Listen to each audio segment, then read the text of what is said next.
Hey, I'm Pastor Dave Twist from the Green Ridge Assembly of God. Thanks for checking out our video podcast. If you're ever in the Scranton area and you don't have a church of your own, we'd love to have you come and worship with us at 10 o'clock. Again, enjoy our sermon from this Sunday. And Jesus says, "Very truly I tell you, unless a kernel of wheat falls to the ground and dies, it remains only a single seed. But if it dies, it produces many seeds. Anyone who loves their life will lose it, while anyone who hates their life in this world will keep it for eternal life. Whoever serves me must follow me, and where I am, my servant also will be. My Father will honor the one who serves me." And so as we start this week out, this week starting tonight actually, is the first American Awakening service down in Wilkes-Barre at the tent at the Wilkes-Barre Assembly. That will start tonight. This evening is the first service all through this week, Monday, Tuesday, Wednesday, Thursday, Friday evenings. If you're available and you'd like to attend any of those services, if you'd like to go out in the daytime on the streets, that's available here as well. We'll be training here at 10 o'clock each morning and then going out onto the street. And so if you're available, if you've already been trained, you don't need to do the training. You can just show up at about 11:30 and then you go out on the streets together sharing the message. So Jennifer's going to come and share with us about a persecuted peoples group. And thank you so much, Jennifer. You can come on up and make yourself comfortable up here, as comfortable as you be standing in front of everybody and talking. But Jennifer, God bless you. Thank you. Hi, guys. I have cysts on my throat, so pray for me. I'm running right now. So, that was a story. I remember when I was in grade school. Today's my birthday, I'm 35. But I remember when I was in grade school, and the worst part of the year is when they had group projects. Because group projects meant that there was always one slacker that knew exactly how to pass their grade. So there was a group grade, and there's an individual grade. In the group grade, the slacker is banking on the group getting an A. They know individually they're most likely going to get an F because they're going to slack. But based on the scale, they could pass with a D or a C. And they can just get by. And when Pastor Dave asked me to do this assignment, I thought about that, and I thought about the body of Christ, and how a lot of times we're all part of the body of Christ. We're all individuals, but some of us slack. Some of us just get by, and others are doing the most. They're doing everything they need to do. And it reminded me of myself. Just personally, a lot of times the Holy Spirit will say, "Go talk to this person," or "Go pray to this person, or touch this person." And in the society that we live in, and just the privilege that we have, I think it's very comfortable to say, "No, God, I feel comfortable. I don't know how I'm going to be received. I don't know what that person's going to say to me.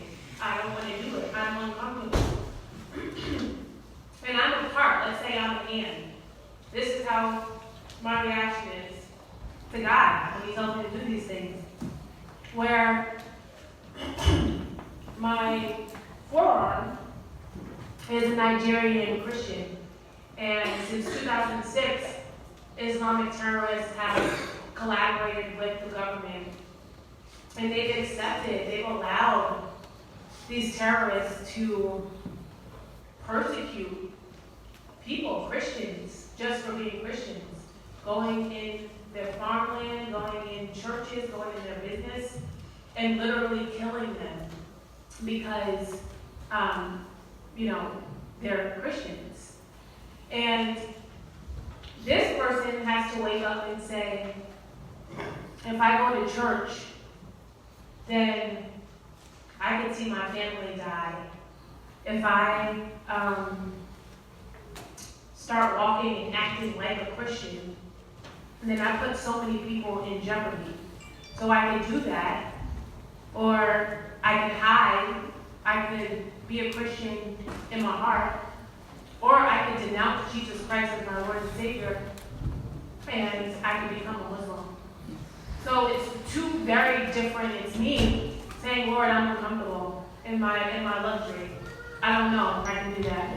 And then it's the Nigerian Christian who is actually giving the ultimate sacrifice, sacrificing their life. So it really had me thinking of the body as a whole and what that really means.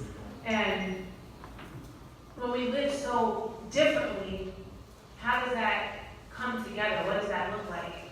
And it's truly inspiration. In 1 Corinthians 12 through 27, it talks about the body of Christ and how there's different parts. And the eye just can't be the eye, and the ear just can't be the ear. We're all in this together. So while we live in luxury monetarily and we can walk around in freedom, these Nigerian Christians are so inspirational because they don't have materialistic things like we have, and they just have that knowledge and love that if they die today, they know that Jesus Christ lives on. They know that they are a part of something so much greater. They don't care about what it looks like, what it feels like. They're really walking in the Spirit. They really acknowledge that the Holy Spirit walks in them. And a lot of times we think of privilege and we think that we have privilege, but we have to realize that these different bodies, we all have great attributes, and we should be inspired by one another and inspired about what we see. Get out of our own bubble, like Heather was saying, and transform the I don't have a job. My kids are doing this. I. And really think about the bigger picture.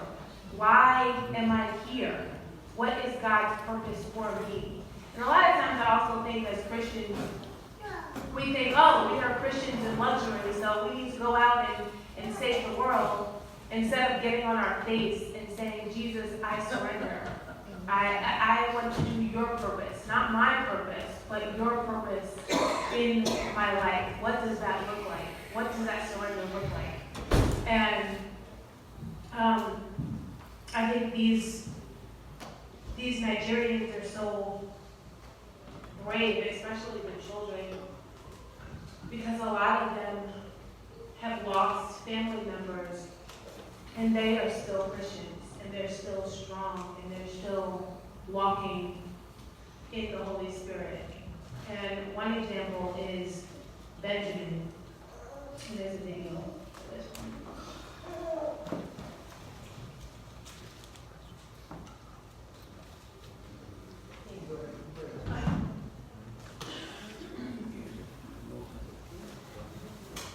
Benjamin Magaji is a confident young man with a dream to be the president of Nigeria. The fact that Benjamin can even have such a big dream is nothing short of miraculous. In 2000, militant Muslims upset that Christians were trying to block Sharia law in Kaduna State went on a rampage and surrounded the Magaji house where 30 people, including Benjamin, had gathered.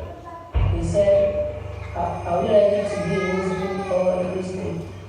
So my mother told him that she will never be a Muslim and her children too will never be a Muslim. So he called my senior brother. His name is Victor. So he said to him, Victor, today is your day. Today is the day you are going to die. So my brother replied and said, even though I die, I will be alive. I'm not going to hellfire, but I'm going to heaven. Benjamin, who was 6 at the time, says the rioters then started shooting bullets and throwing stones at the house. They then began throwing burning tires into the home. My father stand in the front of our house. So they came, shoot my father, and killed 8 members of my family. And one of my little sister, who was now up to 1 year old, I started running and I fell into my father. So my brother was tired too. So he now took me up. As I was about to run him, he fell back into the fire and died. Before he could get to safety, Benjamin was grabbed by 5 Muslim men who took him to a house where they gave him a choice: become a Muslim or die. Benjamin refused to renounce his Christian faith. They now brought food for me, not knowing inside the food there is a poison there. So he asked me to eat it, but I said I'm not going to eat since I've not yet seen my mother. One of those men convinced the others to release the injured boy rather than kill him. Benjamin's leg was badly burned. Soon after, he was reunited with his mother and taken to a hospital. He would later learn that 8 members of his family died when the house was burned down. When I was 12 years old, I started thinking of being a soldier so that when I grow up, I will revenge. And I said I want to become a rich man so that when I grow up, I will look for my people, some people to help me to revenge. But I have now changed my mind.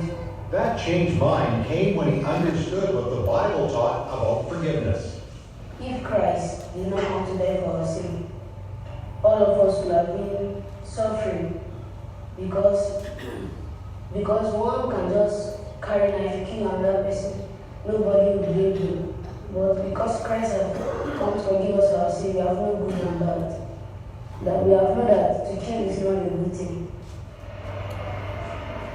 Benjamin enjoys his life at the Stephen Center School in Abeokuta in Ogun State in southwest Nigeria, a school funded in part by the Voice of the Martyrs in Canada. He has many friends here and feels safe. He believes the high quality of education will give him the opportunity to fulfill his dream. I want to become a president so that I will be able to help others that are parents are dead like me. I want to build a very big school for them so that they can be able to learn and become great people in life. So that when they become something great in life, they will remember that somebody has helped me. So let me help somebody too.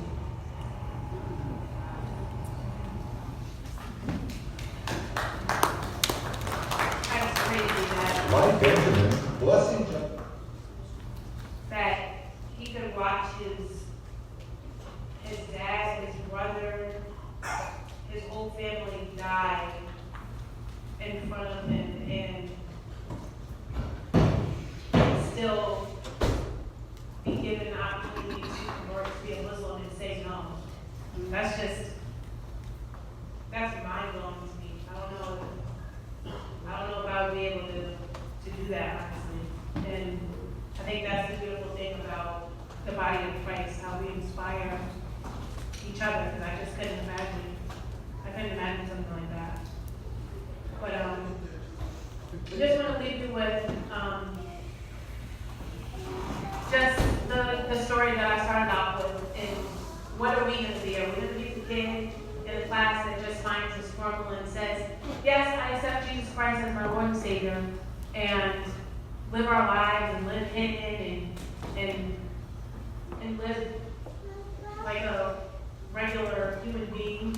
Or are we really going to be a part of what it means to be the body of Christ and walk in purpose and walk in what we're intended to walk in and be inspired by stories such as this? So I just wanted to lead with 1 Corinthians 3, starting at 5-8. What, after all, is Apollos, and what is Paul? Only servants through whom you come to believe. As the Lord has assigned you each his task, I planted the seed, Apollos watered it, but God made it grow. So neither he who plants nor he who waters is anything, but only God who makes things grow. The man who plants and the man who waters have one purpose, and each will be rewarded according to his own labor. Amen.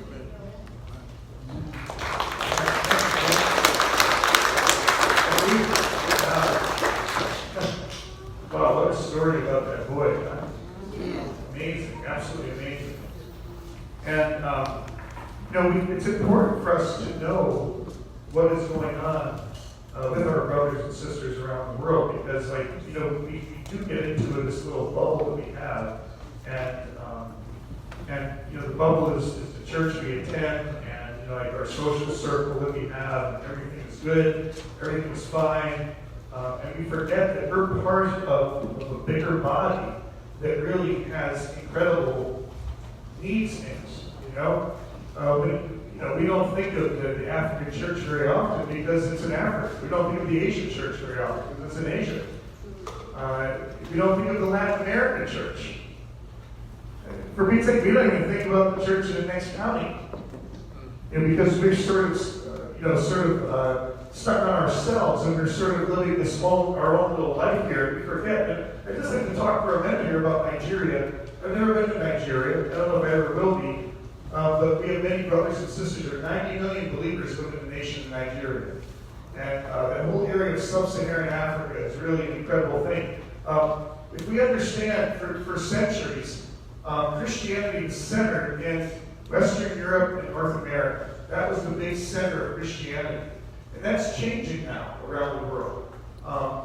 The center of Christianity is no longer Western Europe. In fact, in many nations in Western Europe, the number of Christians there are so small, it's ridiculous. The birthplace of the Reformation, very small numbers of believers in those places. Nations like Ireland, where St. Patrick took the gospel there.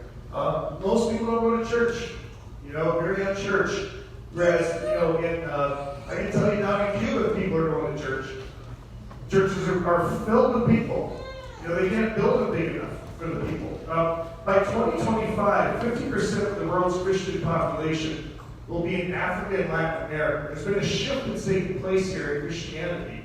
There were years, I remember when I was a little kid, having missionaries come back from Latin America, and they would say how hard it was down there, how difficult it was, how many of them would go for months or years without a single convert. I want you to know, the nations of Latin America today, the gospel is saturated in those places. It's an amazing thing. It's absolutely amazing. In the nation of Brazil today, very large nation, 1 out of every 2 people born again, 1 out of every 2 of those people are Pentecostals. The nation of Brazil is very Pentecostal, very, very much born again. So Christianity has shifted from the north to the south. That's one of the amazing things. The share of the world's Christians in sub-Saharan Africa is expected to grow from 1/4 of all Christians in 2010 to almost 4 out of 10 by 2050. In other words, Africa is growing exponentially for the gospel. In 1900, about 3% of sub-Saharan Africa was born again. Today, it's over 45%. And so the gospel has gone forward very powerfully there. What this has done, though, is this has created a clash between two worldviews. And one worldview is the Christian worldview, where people are coming to Christ in great numbers. And the other worldview that's happening there is the worldview of Islam. And Islam does not accept Christianity. In fact, it will not live in peace with anybody. It wants to force them to become Christians. So this is what's happening in Nigeria today. Let me tell you exactly why here. In 1 century, the number of Muslims living in sub-Saharan Africa has increased from 11 million in 1900 to 234 million in 2010. At the same time, the number of Christians in sub-Saharan Africa has grown from 7 million to 470 million. Wow. And so what you have is you have about 500 million Christians living in sub-Saharan Africa and 250 million Muslims living in sub-Saharan Africa. All right? And so there's an incredible, intense fight that's happening between those two. And generally, the violence is done by and large from Muslims on Christians, where they're coming in and doing what we saw happen in this young boy's life. This is what's happening there in Africa quite often. All right? So the attacks on Christians just don't seem to stop in Nigeria. It's become what's considered a war zone for Christians. And so what you have is in Nigeria, you have a Muslim north, namely a Christian south. And the Muslims in the north are raiding the Christians in the south and trying to impose Islam on them. The reason I say this is not to impose a bad feeling towards Islam. Islam is, listen, I want you to know that people in Islam need Jesus too. They're not going to heaven without Christ. I mean, without Jesus, there is no hope for anyone. That would include a person who fully believes in Islam. know? My good brother from Indonesia. Yes, sir. Now, in Indonesia, same thing happening there. Indonesia, the largest Muslim country in the world. Yes. And Christianity is growing. And It's about 20% Christian in my country, and the largest Muslim religion in Indonesia is about like 230 million people. Yeah. So this is the largest Muslim country in the world. Yes. It's not Egypt or Jordan or wherever, but Indonesia is the largest Muslim country in the world. Yes. 250 million, but we are minority Christian, only 20 million people. Right, right. So we have also down there, we have to work hard to proclaim about Jesus Christ. Exactly. Yeah, it costs, there's a price for it. Yeah. Yeah, there's been violence on Christians in Indonesia Yes. as well. Yes. And the reason why is because when Christianity starts to grow, it inflames people. It inflames them because they lose the control that they have over people. That's because the gospel sets people free. It sets them free. You know, it gives you freedom. And so the reason why we're talking about this is not again to inflame our feelings towards Islam. It's to spur on our feelings towards our brothers and sisters. All right, we have brothers and sisters who are suffering today in sub-Saharan Africa, in Nigeria. And so we need to be aware of them and to do our part to be part of them because they're doing their part, like Jim was talking about. They're doing their part in in the project. Right? The project that we're in as well, we need to do our part in the project too. All right? And for most of us, the cost compared to what the people in Nigeria are paying is much less by all means. So, and as well, you've got to be aware that we're not far from persecution here in the United States too. All right? And listen, we're not there yet. I mean, you can still we're not going to receive any death threats for coming to church today, I don't think. But we're not far off this happening because, listen, folks, there are forces that want to impose things in our country on Christians. And listen, I want you guys to know how perilous being an evangelical or a Pentecostal is in America. We're a hair's breadth away from intense persecution. All right? It's not happening yet, but it's close to being happening. If the right things happen nationally, intense persecution will come up. All right? And let me just say this for instance. All right? You might say, well, our Constitution allows us freedom of religion. I want you to know, just because your Constitution guarantees it to you doesn't mean you're going to be able to participate in it. You understand? This is where we're living in 2019 today. Just because we have rights through the Bill of Rights doesn't mean that those things are going to be given to us forever, because they can be taken away from us. Do you understand? When the government can give you a right, it can take away a right as well. Am I right? Okay?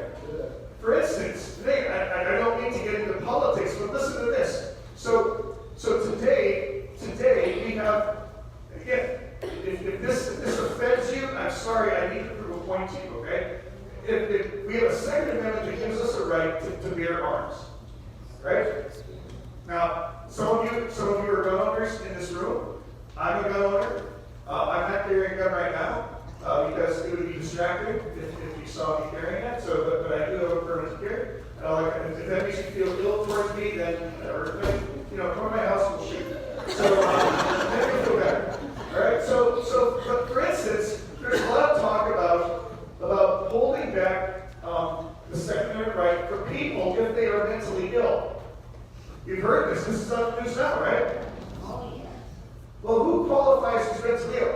Listen, if the right people are in power, if you are a follower of Jesus Christ, you can be considered mentally ill. Do you understand? Yes. You see what I'm saying? So don't think persecution. I mean, that's just nuts. I mean, whatever. If I don't have my guns, I don't shoot my guns very often anyway. Although we did post for a picture a number of years ago on Facebook, my family and I, that some of you enjoyed. But it's funny. I mean, whatever. That's not a matter of life and death for me. You understand what I'm saying? But faith is. And so, listen, persecution is close to us here in the United States, even though we're not suffering it. But we have brothers and sisters who are suffering. happening to them today. I know many of the Indonesians that have come here to this country have come here because of religious persecution. Yes. That's why they came here. Yes. You know? And so these are our brothers and our sisters. And so we need to be aware of this.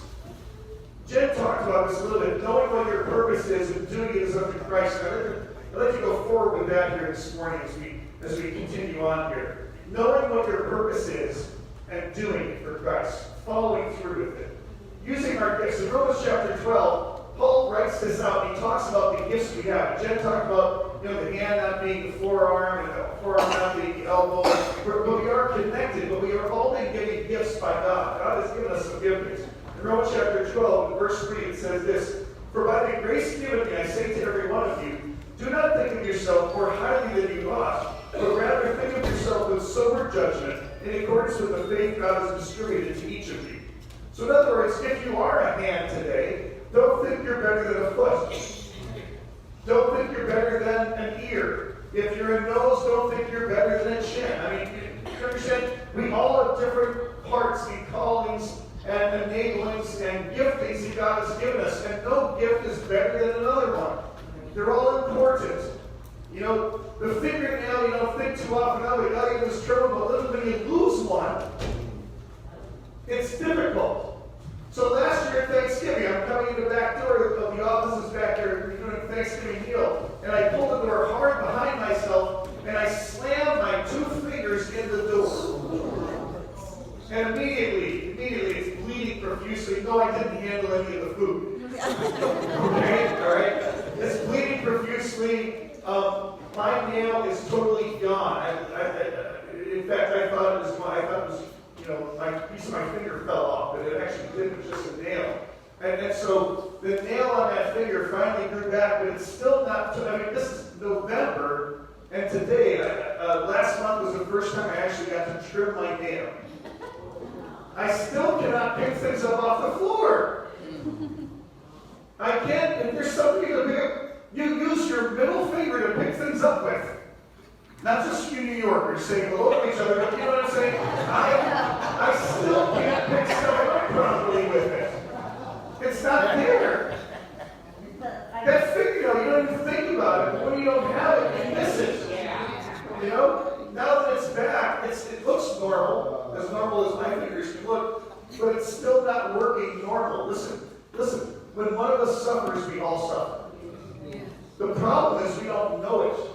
But we don't want to believe it. You know, when our elderly people suffer, and you're young, and you're like, what are they complaining about? You're suffering too, you just don't know it.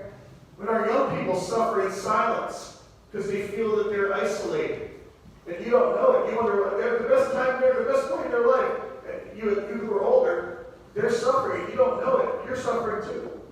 You understand? We are all together. We are one body. That's who we are. He goes on, he says, for just as each of us has one body with many members, and these members do not all have the same function, so in Christ we, though many, form one body, and each member belongs to all the others. We have different gifts according to the grace given to each of us. If your gift is prophesying, then prophesy in accordance with your faith. If it's serving, then serve. If it's teaching, then teach. If it's to encourage, then give encouragement. If it's giving, then give generously. If it's to lead, do it diligently. If it's to show mercy, do it cheerfully. And this is so important. Listen, whatever it is, whatever the gift is that you have, do it. And do it as unto Christ.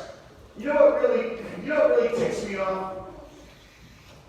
I'm asking. What?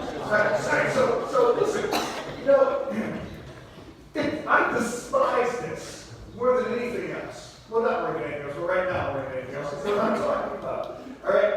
Is when people serve and they do it grudgingly.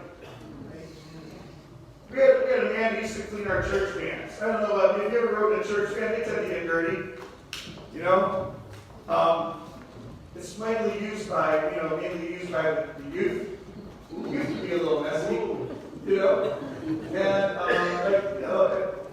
you guys know what I'm talking about, right? You know, you drop something on the floor outside out of the line, kind of a deal, you know? So this man, he would clean the church vans and gas them up and everything. And then every week, he would come to me, oh, Pastor Dave, they were so dirty. I mean, it was just terrible. And I said to him, you need to stop cleaning the vans. Oh, no, I want to do it. I'm serving the Lord. No, you're not serving the Lord because you're complaining. You understand? I mean, if you're going to do something for God, I mean, don't be passive aggressive with God. Okay? Don't be like, oh Lord, I'll serve you because I have to.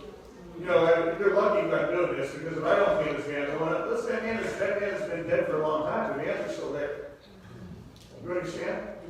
I mean, when you're going to do something, do it as unto Christ. If you can't do it as unto Christ, then stop doing it. You know? And so often people they serve in church, and I thank God for the people who serve in church. But when you complain about serving in church, maybe you need to stop serving. Right.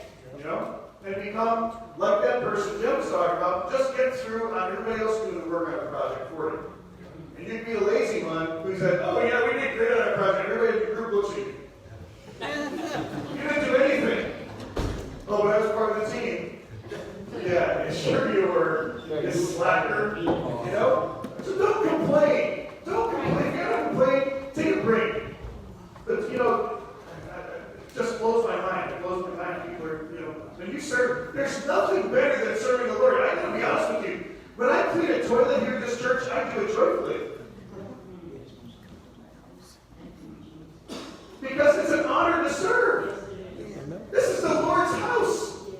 When I have an opportunity to pick up papers off the floor, I do it joyfully. And yes, I do those things on a regular basis because I enjoy serving the Lord. Now, the same is true when I clean the toilet at my house. Because in doing so, I'm doing it as unto Christ. So when I clean the toilet at home, I'm cleaning it for Jesus.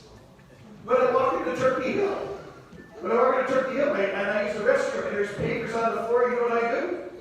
I grab a paper towel, I pick up the papers on the floor, and I put them in the garbage. Do you know what I'm doing? I'm not doing it for Turkey Hill.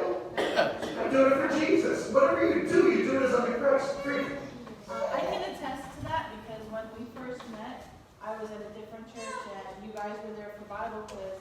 And so during lunch, we let the kids outside. And it was muddy. It was muddy, and the Green Ridge kids, they were out in the mud. And so they made quite a mess in the fellowship hall there, which actually had a carpet. And one of the women that was helping me clean up, she was livid that there was mud everywhere. And at that time, Pastor Dave was in charge of Bible quiz, doing all the stats and everything. And he came out, and he was like, oh, well, give me a broom. I'll clean. And he just took the broom and the dustpan and just started sweeping and cleaning everything up. And I was just like, but this guy's in charge of Bible quiz, and he's like stopping all of that important stuff just to clean up, just to help us. And yeah, so it's true what he says. He does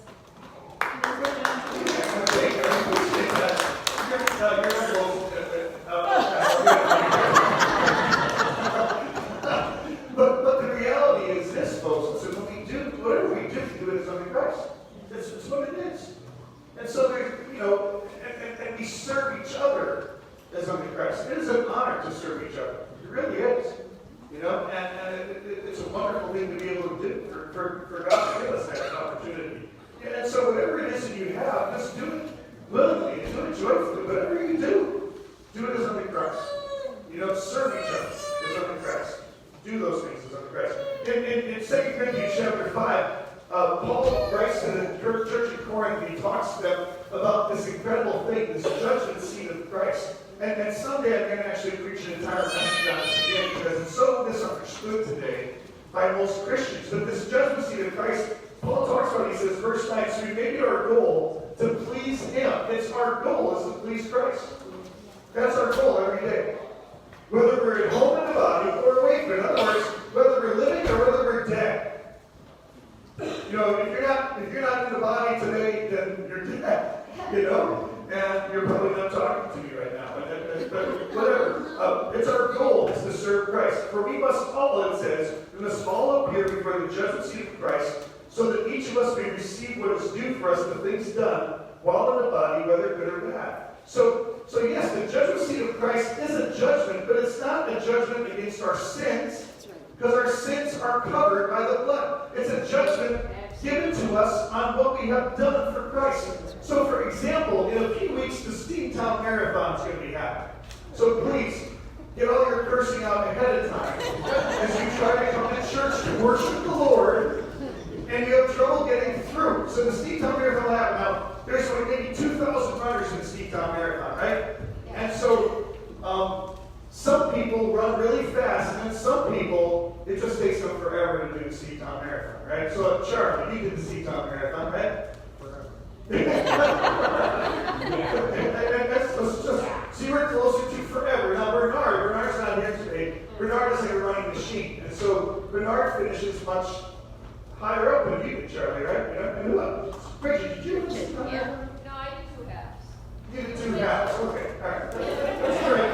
That's more than most people anyways. Anybody else run the Steamtown Marathon? Like Paul Ward, the words they're runners too, that kind of thing. So in this, it's amazing. So in the paper, everybody who runs the marathon, or those who walk it for most of the way, everybody's name gets in the paper, right? They're all in there. They all ran the race. But only certain ones, like Charlie, do you remember what was your number? Do you remember? let's say your number was 500. I finished like 50 or 60. So 500. All right, so let's say Charlie finishes 500, okay? And so why wasn't this picture in the paper? Oh, because he finished 500. This picture's not going to be in the paper, 500, but his name's going to be there. But the guy who, the man and the woman who finished the race first for each of their genders, their picture is in the paper because they finished first, right? So it's not that the person who finishes first is better than the person who finishes 500, because the person who finished 500 still finished. How many of you have ever finished a marathon? That's right. Right? Bunch of slugs. Yeah. Some of you couldn't even walk 26.2 miles or ride a bike. Some of you get tired driving your car 26.2 miles. Right? And so it's fatigue for you. So you can't look at a person who finishes 500 and say, oh, what a slug. They finished. And that's how it is in the judgment seat of Christ. We're all, in Christ, we're all going to finish. It's just we're going to finish at different levels. I don't want to be 1900 out of 2000. I don't want to be 1999 out of 2000. I want to be in the top finishers. How about you? Amen. Right? You know what I'm saying? And so we want to live this out. So what do we gather from this today? Number one, we are one body. I want you to get this, folks. We are one body. We are one group together, and it's beautiful. So that the reality is, my mom had a surgical procedure this week, and had a little, like a biopsy, not a biopsy, but a removal of a little tiny tumor, right? So she had that this week, and then Sue is going to have a mastectomy.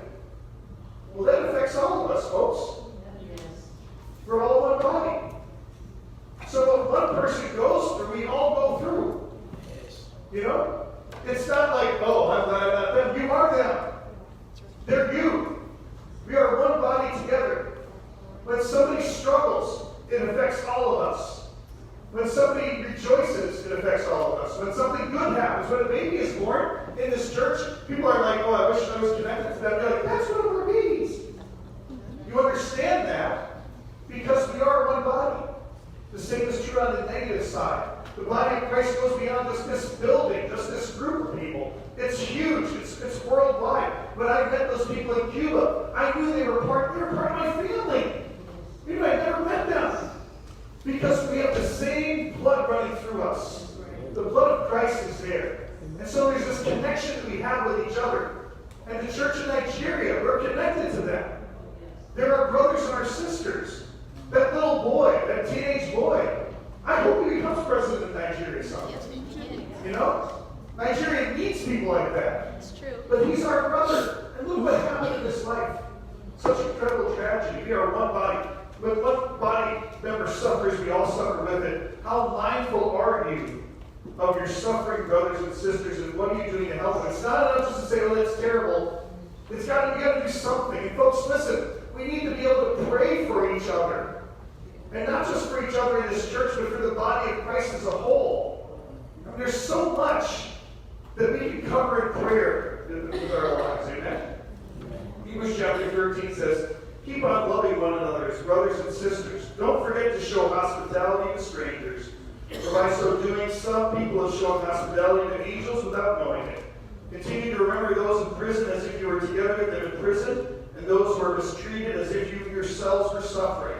And so, folks, when we hear about the Nigerian believers, the persecution happening to them, it should challenge our hearts because it's our brothers and sisters that that's happening to. There should be something in us that says we need to do something about it and then follow through on that. I'm thankful that we can, Voice of the Martyrs pays for that school. The Assemblies of God, we have lots of things that, we give money to missions. It goes to a good cause. It's going around the world to feed, to clothe, to encourage, to preach the gospel all around the world. It's a wonderful thing. God has given us influence in our lives as Americans, incredible influence. If you were to take, it was so amazing when I went to Cuba a few months ago, and just off the cuff I said on Sunday when I was done preaching, I said, hey, at the end of the service, I'll take an offering. You can take a love offering for the Cuban people. We'll give it to the churches there. $500 came in like that. Nothing. Nobody even sacrificed. It was easy. We were able to do that for each other. The church in Cuba, they took an offering, they would never get $500. You understand? We have an incredible opportunity as Americans. God has blessed us here with influence that we can give around the world in a positive way. It's a wonderful thing. Number 2, what is the cost you're paying for following Christ? In 2 Timothy chapter 3, it says, in fact, everyone who wants to live a godly life in Christ Jesus will be treated badly. That's the reality. The folks in Nigeria, they're treated badly for the cause of Christ. What does it cost you today to follow Jesus? Well, somebody said, well, I got out of my bed and I came to church. You're that person in the project then. That's what it's cost you? Is coming to sit in an air-conditioned building? Really? That's the cost you're paying to follow Christ? Yeah, the pews are even padded. You guys, if you came some Sunday and you took the pads off and didn't tell me. People would be like, I can't sit my gurney on there. Well, it's big enough, it's okay. It's padded enough. We live in comfort here in America. So what does it cost us to follow Christ? What does it cost? What are you willing to pay to follow Christ? What are you willing to give up to follow Him? Can you give someone, instead of asking God for all that stuff you've been asking for, are you willing to ask Him to bless your brothers and sisters that are in need? That's what God's calling us to do. May our prayer times be not prayers just for, hey, sugar daddy in the sky, this is what I want. To Lord, bless my brothers and sisters that are suffering. Bless my brothers and sisters who are in need. Remember so-and-so, Lord, is going for surgery. Would you be with her? This is what God has called us to do, folks. It should cost us something. In Ephesians chapter 6, it says, pray in the Spirit on all occasions with all kinds of prayers and requests. They don't all have to be that, but some of them should be that, right? But this in mind, be alert and always keep on praying for all the Lord's people. And then, as we read in our Bible reading together over the past 2 weeks, 2 Corinthians chapters 8 and 9, where Paul literally talks for 2 chapters about being generous. We need to be generous with what we do. Not stingy.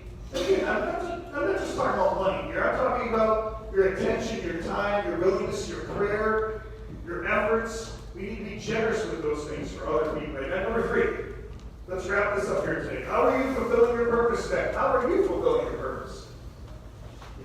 What is it that God has placed in you to do?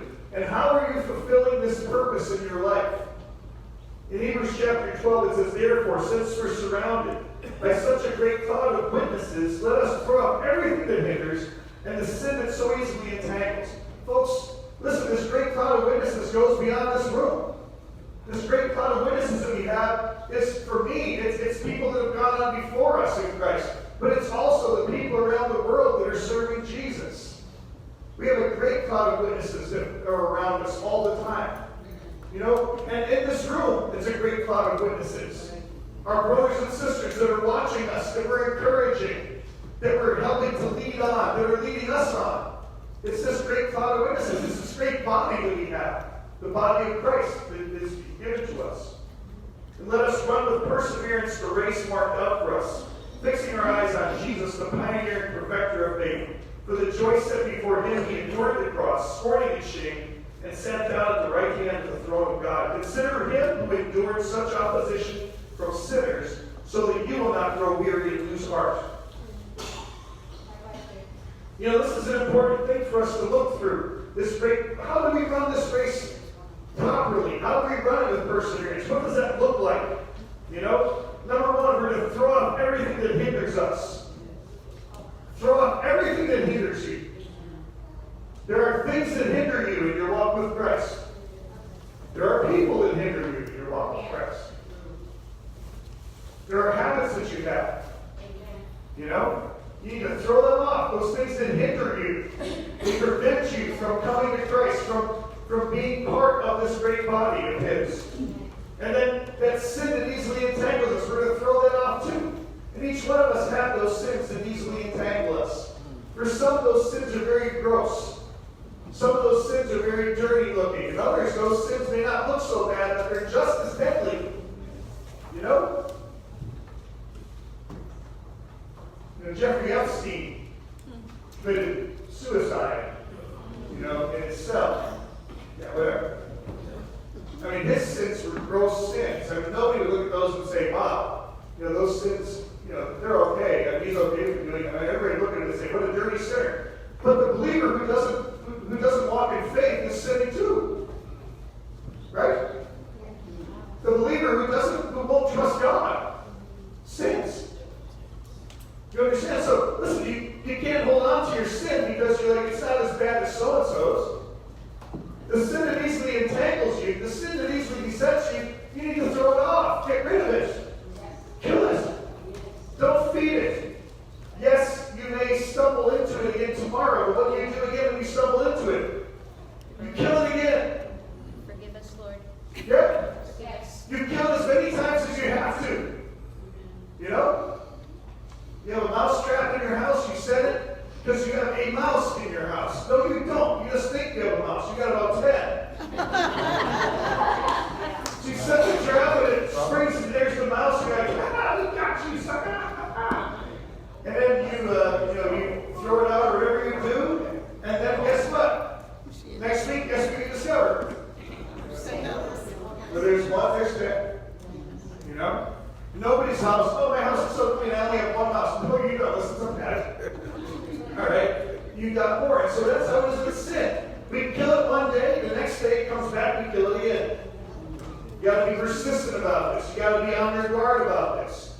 Just because you have temptation about that sin doesn't mean you're sinning.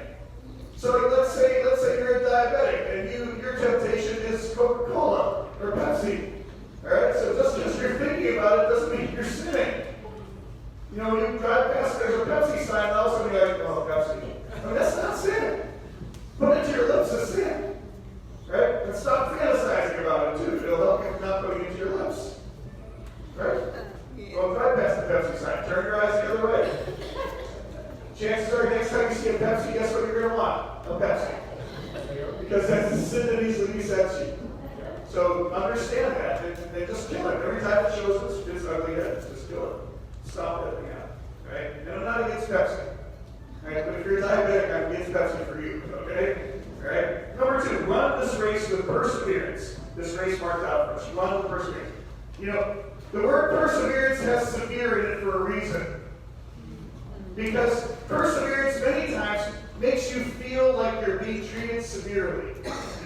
It's a severe thing in your life. Running with perseverance. When you were running the marathon, was it you who came up with that? That was John, right? John, when he was running, he came up with that. Well, he didn't quit. He kept walking. Or you walk backwards, whatever you have to do. I mean, you have to persevere in this Christian life. It's not always going to be easy. It's not always going to be fun. It's not always going to be, I come to church and everything's just going great in my life. That's not how it always is. It's going to be difficult from time to time. You got to be willing to persevere through that difficulty. Because the prize is worth it. You know? I would never want to start the Steamtown Marathon now. Everybody knows I'm running and I got my own number and everything. I'm taking selfies of myself before I run and then not finish the race. How terrible would that be? It'd be awful. Well, why are so many believers willing to run, to jet out from the race of life? You know, because things get difficult. Just keep going on, keep persevering, keep going forward. And finally, keep your eyes fixed on who? Jesus. On Jesus. So listen, you know, you're all discouraged because of something that so-and-so did. Stop looking at so-and-so. You know, you're upset because of something so-and-so did. Stop looking at so-and-so. Fix your eyes on Jesus. Make sure he's the one you're focused on. In fact, even if there's a brother or sister you really look up to, don't look up to him too long. Keep looking at Jesus, because if you stare long enough at a person that you think is really great, you're going to discover they're human too. You know what I'm saying? You're going to discover that person you put on a pedestal should never have been placed on there. In fact, they didn't want to be on that pedestal. You put them on it there in your own mind. So if the only one that's on a pedestal in your life needs to be is Jesus only. Look to him. Keep your eyes focused on him. He's never going to let you down. He's never going to make a mistake. He's the only one who's ever lived a perfect, sinless life. And so keep your eyes fixed on him. And he'll tell you how to get through it. You know, your brother, your sister, you go to them for help. There's nothing wrong with going to each other for help. That's awesome. But remember, your brother or sister is just as fallen as you are. Your brothers, and I'm not saying that so you don't come to me for advice as a pastor. That's what I'm talking about. All right? I've been living this life out for about half a century. I should have some answers for somebody, okay? You know what I'm saying? But at the same time, don't fix your eyes on me. Don't fix your eyes on Sister Ann. Don't fix your eyes on Brother John. Fix your eyes on Jesus. Amen. He's the author and perfecter of our faith. He's the one who's going to get us through this. We keep our eyes focused on him. And then when we do that, when we look at him, all of a sudden we can look around and we can see our brothers and sisters that are doing the same thing. They're keeping their eyes focused on him too. In fact, we're fixing our eyes on Jesus, so we're actually going in the same direction together. It's a beautiful thing. You know? All of a sudden we realize, hey, I'm not on this journey alone. Look, there's all my brothers and sisters. Here's my brothers and sisters in Nigeria. We're all doing the same thing together. We're following Jesus. We're serving him. We're going out for him. And it's a beautiful thing. It's a beautiful body he's given us. The body of Christ is incredible. I'm honored to be part of it. I'm honored to serve the body of Christ. I'm not perfect. There are people who are much better speakers, much better singers, much better toilet cleaners, I'm sure. Much better anything. But we do it together for Christ. And it's an honor to be able to do that together. Amen? Amen. And then would you remember your brothers and sisters in prayer? Would you remember the persecuted church in Nigeria? Would you ask the Lord to lift them up today? Would you remember each other? There are many in this room that are hurting. Many in this room that need your prayers. Yes, people need to pray for you too. But don't expect them to pray for you if not willing to pray for them. You know? They will because they're your brothers and sisters. They'll do it anyway. But know that God wants you to pray for them too. Bow your heads. Close your eyes just for a moment this morning before we go. I thank God for the body of Christ. I thank God for brothers and sisters. No matter where I go, I run into them. People that I can see. I can see it in their eyes. They've got the same parents I have. The same father, the same brother I have. The same spirit that lives inside of me lives inside of them. So it's a beautiful thing. It's a wonderful thing to be able to experience that. And in this congregation, it's wonderful to run together, to walk together. Whether it's doing what we have to do to make Sunday mornings happen, whether that's the people who are driving the vans to pick people up for church, or the people that are out there setting up meet and greet, or the ones who are downstairs working with our children, so wonderfully doing such an incredible job down there, or whether it's the folks who come in later on this week and they'll clean up some of the mess that you guys leave in the sanctuary. But some of you are really messy. You know? And that's wonderful too. And they don't do it so they recognize, they do it because they're serving the Lord. Or whether it's the ones who are praying for Monday and a Tuesday and all the days of the week. And that's a beautiful thing to be involved in the body of Christ together. It really is. It's an honor. You know, Frida talked about when I went to that Bible quiz match there at Projectsville, and I swept up. You know, I swept that church because that church is my church too. Same body of Christ. It's the same church. No different. I mean, if I went into someone's house and there was a mess in their house and they couldn't clean it up, or they wanted me to, I would clean it. So I'm a guest in their house. It's part of me right now. This is an incredible body we have that we can live and dwell together in. And I'm thankful for each one of you as well. Know that God is faithful and God is good. And God sees you where you are. But will you open your eyes and see those around you in a greater way? The Holy Spirit has even prompted us today to go out and to share, to tell them. Would you see not just the body of Christ, but would you see the lost around you? Would you see the ones who need to know about Jesus Christ?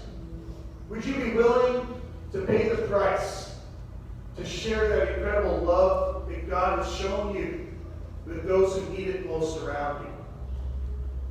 You know, I'm thankful. Bad stuff happens in my family. I have people around me. I have people support me. I have the Spirit of God with me.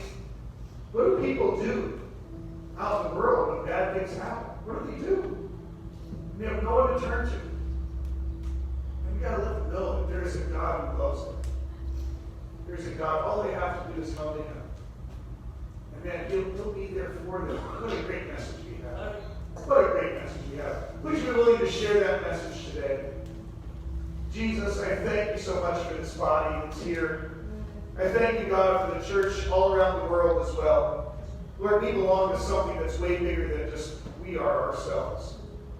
We think of the church in Nigeria today, this young boy, this young man. Lord, the things that he has suffered, and yet the grace of God that's being shown through him, and countless others, thousands, millions, those who are suffering under the hand of persecution. Lord, the church in China today, that's so severely persecuted. Lord, our brothers and sisters, Lord, in all parts of the world, in the Middle East, the incredible persecution that's happening for our brothers and sisters in Indonesia. We lift them up before you. We ask you to, Lord, strengthen their hands, strengthen their arms. We don't ask you to take them out of the persecution. We ask you to hold them through it. And may the church go forward powerfully. And Lord, here in the United States, Lord, persecution is not external as much as it is internal. Lord, we persecute ourselves. We hold ourselves back by telling ourselves what we cannot do. And your word has told us that we can do all things through you. So Lord, help us to have bigger vision so that, Lord, we can go forward and we can be people who are serving you with all of our hearts, soul, mind, and strength as well. Whatever the cost may be, Lord, we're willing to pay it to follow you. And we're thankful that you will be there to walk with us as we do that. Just take a moment, just solidify this with the Holy Spirit. Say, Lord, right now, help me to open my eyes, my mind, to be able to remember those around me that need help. Make me more faithful in prayer. Make me more faithful in service and in giving. Make me more faithful in what I give my attention to follow you in a greater way. The Lord wants to use you. He wants to do great things through you in this world. Know that. None of you are exempt of this. No matter how messed up you think you are, and there's people way more messed up than you are, but God wants you to move back for Him. Just be faithful to say, yes, Lord, here I am. Send me. I'm yours. Thank you, Jesus, for dealing with each of us. We thank you for this now, in Jesus' name. Stand, raise your hands up.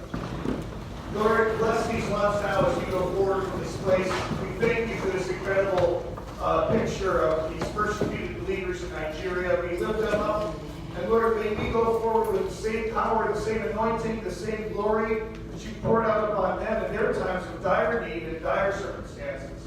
Would you grant us grace now to go forward, to be people who are set on fire for you, letting others know about your goodness and your mercy and your grace. Fill us with this grace, and may we be not just recipients, but givers out of this as well in these days to come. Bless your people, make them a blessing. In Jesus' mighty name we pray. Amen. Amen. God bless you folks. Have an awesome